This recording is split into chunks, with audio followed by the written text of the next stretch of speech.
मैं कहाँ से आया हूँ। मैं जब छोटा था मेरे को लगता था कि मैं बहुत कुछ कर सकता हूँ।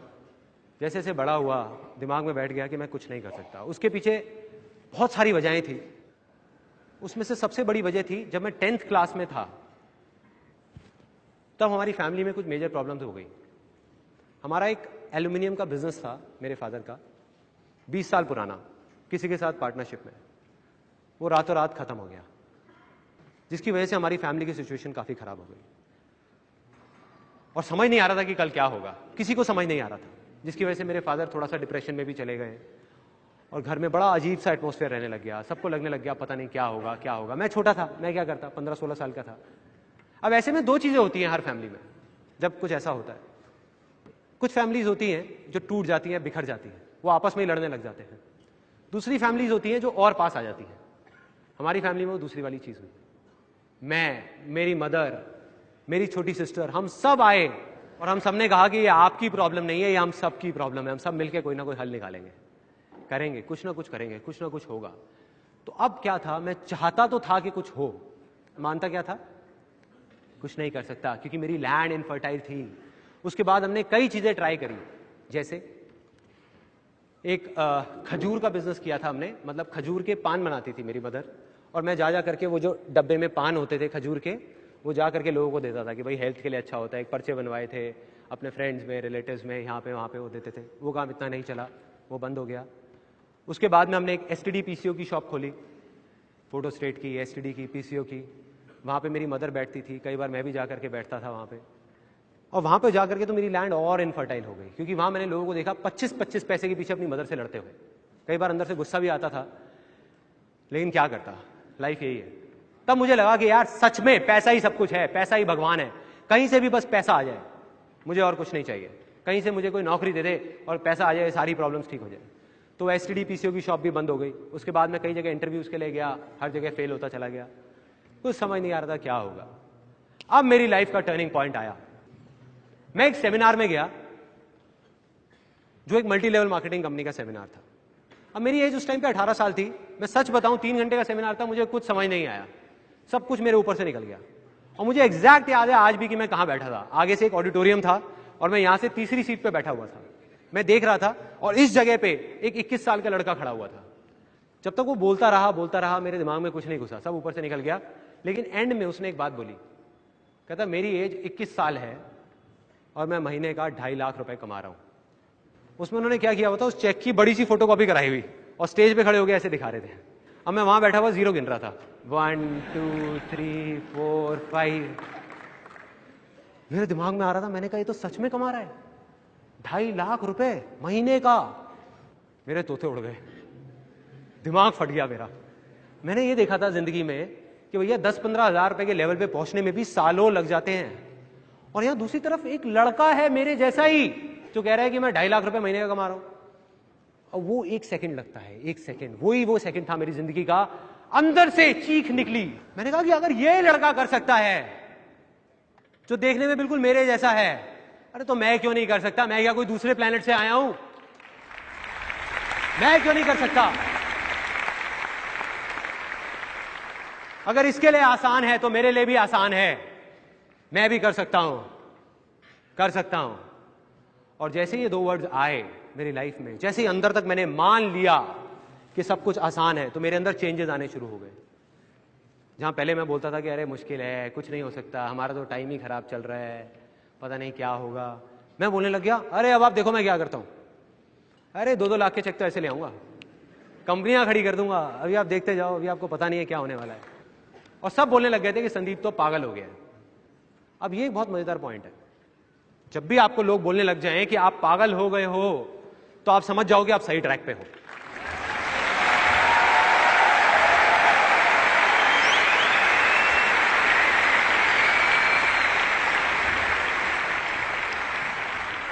थोड़ा सा तो पागल होना पड़ेगा। वही हुआ, मैं पागल हो गया, अजीब अजीब बातें करने लग गया। मतलब अंदर से मुझे लगने लग गया बहुत आसान है, लैंड फर्टाइल हो गई। एक स्टेप कंप्लीट, दूसरा स्टेप डिस्कवर करना था कि क्या करना है। अब 2 आवाजें थी, बाहर की आवाज, अंदर की आवाज। मैं उस आदमी को जिसको मैंने स्टेज पे देखा था, उसको देख करके मैं सोच रहा था कि मुझे ऐसा बनना है, वो ये कर रहा है तो मैं भी यही करूंगा और मैं 2.5 लाख रुपए कमाऊंगा। मेरा इंटरेस्ट नहीं था, मेरे अंदर की कोई आवाज नहीं थी, सब बाहर की थी। तो मैं वहां 20-25 लोगों को लेकर के गया उस कंपनी में, एक ने भी ज्वाइन नहीं किया। और जिनको लेकर के जाता था वो मेरा और ज्यादा मजाक उड़ाते थे कि भाई कहाँ लेके गया था तू, और कहते थे तेरा 2.5 लाख का चेक आएगा उसमें थोड़ा हमें भी दे दियो। तो मतलब मैं फेल हो गया बुरे तरीके से। 2 वजह थी उस फेलियर की, एक ये कि वो मेरे अंदर की आवाज नहीं थी, दूसरी ये कि मैं शेयरिंग नहीं समझ पाया था। मैं वहां लोगों को उनके फायदे के लिए नहीं लेके जा रहा था, अपने फायदे के लिए लेके जा रहा था। मन में क्या था एक 18 साल के लड़के के, मुझे अपनी फैमिली की प्रॉब्लम सॉल्व करनी है। भाड़ में गए ये लोग, तो मैं लोगों को बेवकूफ नहीं बना पाया। तो अब ये जो मैं फेल हुआ वो मेरी अच्छी किस्मत थी या बुरी किस्मत? बुरी है, अच्छी कैसे हुई? उस टाइम के हिसाब से तो बुरी किस्मत है ना। लेकिन यही बेवकूफी है, क्योंकि बुरा तो कुछ है ही नहीं इस दुनिया में, क्योंकि जो होता है अच्छे के लिए होता है। Success comes from experience and experience comes from bad experiences. मतलब के सक्सेस है अगर वो आपके पास आ सकती है तो सिर्फ एक्सपीरियंस से, और एक्सपीरियंस अगर आ सकता है आपके पास, वो आ सकता है खराब एक्सपीरियंसेस से, अच्छे एक्सपीरियंसेस से नहीं। राइट। और वो चीज मुझे समझ आ गई जब उस कंपनी में गया। उसका फायदा ये हुआ, फाइनेंशियली मैं फेल हो गया, लेकिन फायदा ये हुआ बहुत अच्छी अच्छी बातें सुनने को मिली। ये सारी बातें समझ आने लग गई जो मुझे नहीं समझ आती थी, कुछ अलग थी वो बातें, तो वो दिमाग में घुस गई कि हाँ इसका मतलब फेलियर का भी फायदा है। तो मैं उदास नहीं हुआ। उसके बाद फिर मैंने बाहर की आवाज सुनी, फिर से दोबारा वही गलती करी। मेरे को मेरे रिलेटिव्स ने, फैमिली में, अब पता नहीं मजाक मजाक में या सच में, उन्होंने सबने चढ़ा दिया कि अरे यार संदीप तू तो बिल्कुल हीरो लगता है। और मैंने सोचा इतने सारे लोग कह रहे हैं तो गलत थोड़ी होंगे। अब मैंने बाहर की सुनी, मैं चला गया हीरो बनने के लिए, मॉडल बनने के लिए। मैंने कहा मैं बनूंगा, इतने लोग कह रहे हैं तो। चला गया, जा करके देखा मेरे जैसे हीरो हजारों लाइन लगा के खड़े हैं और 2.5 रुपए की कचौड़ी खा रहे हैं। मैं कहा भाई संदीप तेरा तो काम हो गया। लेकिन मैंने हिम्मत नहीं हारी, मैंने कहा नहीं कुछ तो करूंगा, कुछ तो करूंगा, आसान है आसान है आसान है आसान है। आसान है तब तक काम नहीं आएगा जब तक अंदर से आवाज नहीं आएगी। वही हुआ मेरे साथ। मैंने बहुत बोला, बहुत मन में आया कि नहीं कर लूंगा कर लूंगा कर लूंगा, अंदर से था ही नहीं मॉडलिंग करने का, हीरो बनने का, एक्टिंग का। गया जा करके ऑडिशन देने जाता था, ब्लैंक हो जाता था, भूल जाता था, अंदर से मजा ही नहीं आता था। कुछ म्यूजिक वीडियोस करी, कुछ ऐसी म्यूजिक वीडियोस की अगर मैं आपको यहां दिखा दूं तो आपका हंसते हंसते पेट दर्द हो जाएगा।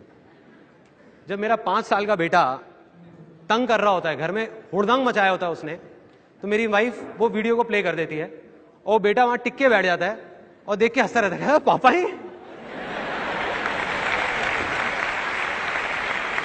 क्या कर रहे हैं। फेल हो गया। मैं ये मानता हूं, जैसे मैंने अभी आपको कहा, कि अगर आप कामयाब हो सकते हो तो सिर्फ और सिर्फ अपने फेलियर्स की वजह से, अपनी सक्सेस की वजह से नहीं। तो ये मेरी लाइफ का इतना बड़ा फेलियर मेरी लाइफ की एक बहुत बड़ी सक्सेस लेकर के आने वाला था, जो मुझे नहीं पता था। बाद में समझ आया कैसे। मॉडलिंग करते टाइम मेरा एक दोस्त आया जो कहीं से एक फोटोग्राफ्स खिंचवा करके लाया, और वो फोटोग्राफ्स मैंने देखी तो मैंने देख करके कहा, मैंने कहा यार ये तो क्या फोटोग्राफ्स है, मजा आ गया। उस टाइम पे डिजिटल कैमरास नहीं होते थे, तो मैंने कहा कि यार ये तो मजा आ जाएगा, ये मेरे को सीखनी है। मतलब पहली बार लाइफ में अंदर से आवाज आई कि मुझे फोटोग्राफी सीखनी है यार, मुझे सीखनी है, मुझे फोटोग्राफर बनना है। न्यूज़पेपर में एक ऐड देखी, उनके पास गया, एक छोटा सा 2 हफ्ते का फोटोग्राफी का कोर्स ज्वाइन कर लिया। मुझे नहीं पता था मैं क्या करूंगा, क्यों कर रहा हूं, किस लिए कर रहा हूं, सोचा ही नहीं, बस दिल की सुनी। अंदर से होता है ना, फीलिंग आती है कि यही तो चाहिए था, मिल गया। अपनी मदर के पास गया, उनसे 12,000 रुपए लिए और जाकर के कैमरा खरीद के आ गया। रिलेटिव्स की, फ्रेंड्स की, सबकी फ्री में फोटोग्राफ्स खींचने लग गया। मुझे नहीं पता था मैं क्या कर रहा हूं, क्यों कर रहा हूं, करता रहा करता रहा करता रहा। अब क्या होता है कि जब अंदर से भी आवाज आती है ना, तो लाइफ में कभी ना कभी ऐसी स्टेज आएगी आप लोगों की लाइफ में, आप स्टेप उठा लोगे, एक्शन ले लोगे, और जो आप चाहते हो वो जा करके रियलिटी से टकराएगा, जो बहुत अलग होगा। मैं चाहता था एक बहुत अच्छा फोटोग्राफर बनना, लेकिन रियलिटी क्या थी कि मेरे जैसे लाखों फोटोग्राफर्स इंडिया में, जिन्होंने 1 साल का कोर्स, 2 साल का, 4 साल का भी कोर्स किया हुआ है, वो लोग भी ज्यादा कुछ नहीं कर पा रहे थे। और मैंने क्या किया था, सिर्फ 2 हफ्ते का कोर्स। मतलब मैं कोई बहुत अच्छा फोटोग्राफर नहीं था। बस अब वो टर्निंग पॉइंट था कि मेरा फेलियर मेरी सक्सेस कैसे बना। उन 1 लाख फोटोग्राफर्स में और मुझ में एक छोटा सा फर्क था। मैं मॉडलिंग में फेल हो चुका था, वो नहीं हुए थे। मैंने जब मॉडलिंग के लिए धक्के खाए थे तो मुझे पता था कि 90% मॉडलिंग एजेंसी फ्रॉड हैं। तो मैंने क्या किया, मैंने एक लिस्ट बनाई 70-80 फ्रॉड एजेंसीज की और 10-15 जेन्युइन मॉडलिंग एजेंसीज की, और लोगों को बांटनी शुरू कर दी कि ये फ्रॉड है, फ्रॉड है, फ्रॉड है, ये जेन्युइन है, जेन्युइन है, जेन्युइन है। और ये चीज लोगों को अच्छी लगने लग गई। उसके बाद मैंने एक छोटी सी एड निकाली न्यूज़पेपर में, फ्री पोर्टफोलियो, और लाइन लग गई। बहुत सारे लोग आ गए। मैंने लोगों को सच बोला, कोई घुमा फिरा के नहीं, कुछ नहीं, सीधी सीधी बात। मैंने कहा भाई देखो ऐसा है, मैं कोई बहुत बड़ा फोटोग्राफर नहीं हूं, अभी नया नया कोर्स किया है मैंने यहां से 2 हफ्ते का। तो एक ऑप्शन तो है कि आप खुद रोल लेके आओ, खुद प्रोसेसिंग कराओ, और आपकी कॉस्ट आएगी, आप देख लो ये है, आपकी कॉस्ट आएगी 3,000 रुपए। दूसरा ये है कि मैं आपके लिए सब कुछ करूं। अब अगर मैं किसी भी होलसेल मार्केट में जाता हूं तो वही फिल्म रोल जो आपको 150 रुपए का मिलता है, मुझे 50 रुपए का मिलता है, उसमें मुझे 1,500 रुपए बचेगा। तो आप जैसे कहोगे वैसे कर लेंगे, ऐसे या ऐसे। उन्होंने कहा यार हमें क्या प्रॉब्लम है, आप ही कर लो ना, हमारा तो खर्चा उतना का उतना है। देखो मेरा उस टाइम भी यही मानना था, आज भी यही मानना है, और हमेशा यही रहेगा कि अगर जिंदगी में कभी भी कुछ करना है ना तो सच बोल दो, घुमा फिरा के बातें मत करो, सच बोल दो।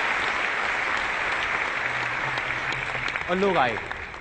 मुझे याद है मैंने 4800 रुपए की अपनी वो पहली ऐड दी थी, जिसकी वजह से मेरे से करीबन 7 या 8 लोगों ने पोर्टफोलियो बनवाया, और मेरी जिंदगी की जो पहली इनकम थी 15 से 20 हजार रुपए की यहां से आई।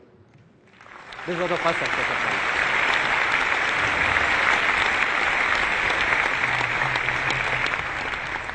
अब मेरी लाइफ का दूसरा बड़ा फेलियर, एक लड़का आया मेरे पास, आकर के बोलता एक काम करते हैं मिलके ना, एक इवेंट कराते हैं बढ़िया सा, न्यू ईयर पार्टी करते हैं, आजकल न्यू ईयर पार्टीज बहुत चल रही हैं, वो करते हैं। अब मेरे अंदर से आवाज आई, मैंने कहा यार इवेंट करने का तो मैं बहुत टाइम से सोच रहा था। मैंने कहा मैं करूंगा तेरे साथ, तू चिंता मत कर, बस एक ही प्रॉब्लम है, मेरे पास पैसा नहीं है। कहता यार तू पैसे की टेंशन मत कर, पैसा सारा मैं लगाऊंगा, तू बस काम कर। मैंने कहा हो गई डील, 1 महीने तक काम मैं करूंगा, पार्टी मैं कराऊंगा, सब कुछ मैं कराऊंगा, एंड में पैसा तेरा लगेगा, जो बचेगा 50-50। कहता कोई दिक्कत नहीं है, डन। उसने 15,000 रुपए मुझे दिए, मैंने ले जा करके एज इट इज वो 15,000 रुपए बैंकेट हॉल वाले को पकड़ा दिए, डीजे को पैसे दिए, केटरर को पैसे दिए, वो सब लोग मुझे जानते थे। जा करके खुद प्रिंटर को थोड़े से एडवांस दिया, वो प्रिंट्स बनवाए, स्टिकर्स, पोस्टर्स, जा करके यूनिवर्सिटी में लगाए, बैनर्स लगाए। अब प्रॉब्लम क्या हुई थी कि उससे 3 दिन पहले वो जब इवेंट था, उस भाई ने मुझे आकर के बोला, कहता कि मैं अब और पैसे नहीं दे सकता। मैंने कहा भाई पैसे तो देने पड़ेंगे क्योंकि बाकी लोगों को देने हैं, अगर नहीं दिए तो वो मुझे जानते हैं, मुझे आकर के पकड़ लेंगे। कहते अब देख ले फिर तू मत कर। मैंने कहा ऐसा नहीं हो सकता, करना पड़ेगा। तो फिर मैंने कहीं से अरेंज करके पैसे अपने दोस्तों से, यहां से किसी से 5,000 रुपए लिए, 2,000, 3,000, 1,000 इकट्ठे करके सबको पैसे दी थी। इवेंट हो गया, सक्सेसफुल हो गया। 31 दिसंबर 1999 की रात थी। इस इवेंट का नाम था डिक्स 2000, मतलब सन 2000 का नया साल शुरू होने वाला था। एक बैग में सारे पैसे थे। मैं उसके पास गया, मैंने जाकर के बोला, मैंने कहा चल भाई अब ऐसा करते हैं, हम हिसाब कर लेते हैं, तूने जो पैसा लगाया मैंने लगाया, उसको हटा के और फिर आधा आधा कर लेते हैं। कहता कौन सा हिसाब? कहता कौन से पैसे? और वो गाड़ी में बैठा अपने दोस्तों के साथ में निकल गया। एक वो दिन था, एक आज का दिन है, मैंने जिंदगी में कभी उसको दोबारा नहीं देखा। एक नॉर्मल ह्यूमन बीइंग होता, कोई एलियन नहीं होता, तो वो क्या करता ऐसी सिचुएशन में? रोने लग जाता, परेशान हो जाता। मैं खुश हो गया क्योंकि अंदर बैठा हुआ था कि लाइफ में जो एक्सपीरियंस है वो खराब एक्सपीरियंसेस से आया।